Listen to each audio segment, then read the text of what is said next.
আসসালামু আলাইকুম সুপ্রিয় ভিউয়ার্স বিন্দু, আশা করি ভালো আছেন। যারা অসুস্থ আছেন তাদের জন্য অসংখ্য দোয়া রইল। আজকে কথা বলবো কিভাবে আপনি ইউটিউবের প্রোফাইল এবং ইউটিউবের ব্যানার কিভাবে সেট আপ করবেন। আজকে আপনাদেরকে সেটা দেখিয়ে দেব। যারা এখনো পেজটি ফলো করেনি, পেজটি ফলো করে রাখুন আপনার প্রয়োজনীয় ভিডিও পাওয়ার জন্য। সুপ্রিয় ভিউয়ার্স বিন্দু, এই কাজটি করার জন্য আমরা স্ক্রিনে চলে এসেছি, আপনাদেরকে স্টেপ বাই স্টেপ দেখিয়ে দেব। এর জন্য আমাদের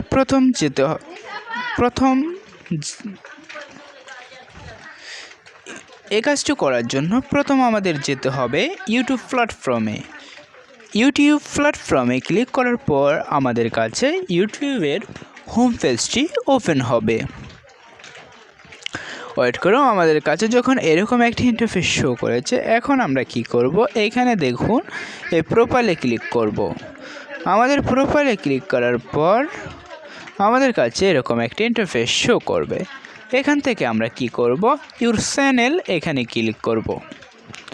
ইউর চ্যানেলে প্রবেশ করার পর আমাদের কাছে এরকম একটি ইন্টারফেস শো করবে। এখান থেকে আমরা এই কলম চিহ্নটিতে ক্লিক করব। কলম চিহ্নটিতে ক্লিক করার পর আমাদের কাছে এরকম একটি পেজ আসবে। আসার পর আমরা এখানে ব্যানার সাবমিট করব আর এখানে প্রোফাইলে একটি ছবি সাবমিট করব। প্রথম আমরা এখানে এই ক্যামেরা অপশনটিতে ক্লিক করব। ক্লিক করার পর আমাদের কাছে এরকম একটি ইন্টারফেস শো করবে। এখানে বলছে টেক এ ফটো।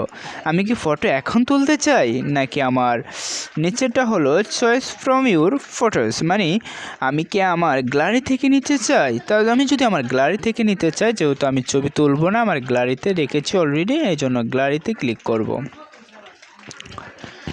ক্লিক করার পর আমাকে আমার গ্যালারিতে নিয়ে আসবে। এখানে একটু এরকম একটি আমার ফাইলটি শো করবে। এখান থেকে আমি আমার ছবিটি সিলেক্ট করব। এখানে আমি এই ছবিটি সিলেক্ট করব। এই ব্যানারটি সিলেক্ট করার পর আমার কাছে এরকম একটি ইন্টারফেস শো করবে। এখান থেকে আমি আমার মন মতো বসিয়ে নিব। এখন আমার মন মতো বসিয়ে নিয়েছে একদম সুন্দর একটি ব্যানার। আর যদি আপনারা চান কীভাবে ব্যানার তৈরি করতে হয়, তাহলে কমেন্ট করবেন, আমি পরবর্তী টপিকে ব্যানার কিভাবে তৈরি করে সেটা নিয়ে আসবো ইনশাল্লাহ। যা হোক, এখন আমাদের কাজ হলো এইখানে ক্লিক করা, সেভ এই অপশনটিতে ক্লিক করা।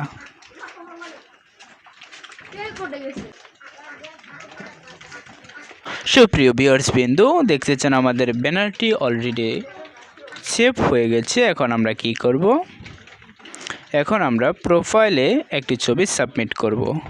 এর জন্য প্রোফাইলে ক্লিক করব। প্রোফাইলে ক্লিক করার পর আমাদের মেমোরিতে নিয়ে আসবে। এখান থেকে আমরা যে কোনো একটি ছবি সাবমিট করতে পারি আমাদের প্রোফাইলের জন্য। এখান থেকে আমি এই ছবিটি সিলেক্ট করেছি, ছবিটি দেব। ছবিটিতে ক্লিক করার পর আমার কাছে এরকম একটি ইন্টারফেস শো করবে। এখান থেকে আপনি কাট করতে পারেন, ক্রোম করতে পারবেন।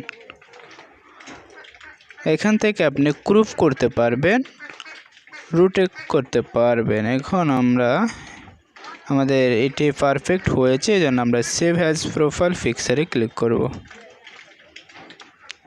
ক্লিক করার পর আমাদের কাছে প্রোফাইলের ছবিটি কিছুক্ষণের মধ্যে আসবে, অলরেডি এসে গেছে। এভাবে আমরা সেভ করতে পারি প্রোফাইলে ছবি। দেখুন আমার ইউটিউবের ব্যানারটি সুন্দরভাবে দেখা যাচ্ছে এবং আমার প্রোফাইলের ছবিটি সেভ হয়ে গেছে। এখন থেকে সবাই আমার ব্যানার এবং প্রোফাইল আমার ইউটিউবে প্রবেশ করার পর দেখতে পাবে। যারা ধৈর্য সহকারে এতক্ষণ ভিডিওটি দেখেছেন তাদেরকে অসংখ্য ধন্যবাদ। ভালো থাকবেন, সুস্থ থাকবেন, আল্লাহ হাফেজ।